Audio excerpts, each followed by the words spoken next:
আগ্রাসীদের বিরুদ্ধে প্রতিরক্ষায় চোখের বদলে চোখ নীতি অনুসরণ করবে ইরান, এমন হুঁশিয়ারি দিয়েছেন দেশটির পররাষ্ট্রমন্ত্রী আব্বাস আরাকচি।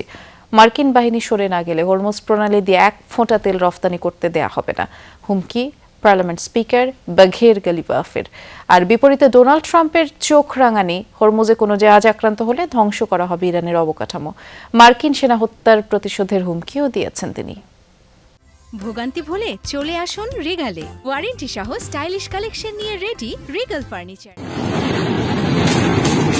যুদ্ধবিরতি ভেস্তে গেছে আগেই, আলোচনার বদলে বাড়ছে হুমকি, শক্তি প্রদর্শন। আরও ভয়াবহ রূপ নিয়েছে মধ্যপ্রাচ্যের সংঘাত।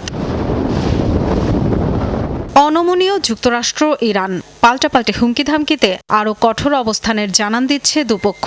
ডোনাল্ড ট্রাম্পের হুঁশিয়ারি, হরমুজ প্রণালীতে প্রতিটি জাহাজে হামলার জবাবে ইরানের একটি সেতু অথবা বিদ্যুৎ কেন্দ্র ধ্বংস করবে মার্কিন বাহিনী। মধ্যপ্রাচ্যে সেনা নিহতের প্রতিশোধ নেয়ার কথাও জানান। তাদের উপর এত জোরালো আঘাত করা হচ্ছে যে তারা আমাদের সাথে চুক্তি করতে চাইছে, কিন্তু আমার মনে হয় তারা এখনো প্রস্তুত নয়।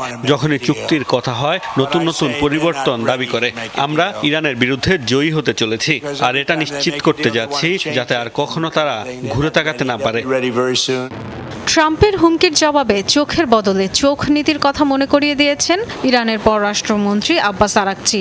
এক্স বার্তায় হুঁশিয়ারি দিয়েছেন, যুক্তরাষ্ট্রের আগ্রাসনের সহায়তাকারী প্রতিটি দেশই হবে তাদের বৈধ টার্গেট। আরও কঠোর বার্তা দিয়েছেন দেশটির পার্লামেন্ট স্পিকার বাঘের গালিবাফ। জানিয়েছেন, ইরানের অবকাঠামো আক্রান্ত হলে হামলার টার্গেট হবে মধ্যপ্রাচ্যের মার্কিন মিত্রদের তেল, গ্যাস, বিদ্যুৎ ও অর্থনৈতিক কাঠামো। রফতানি করতে দেয়া হবে না এক ফোঁটা তেলও। ডরথি দাস্ট্রিন, যমুনা নিউজ।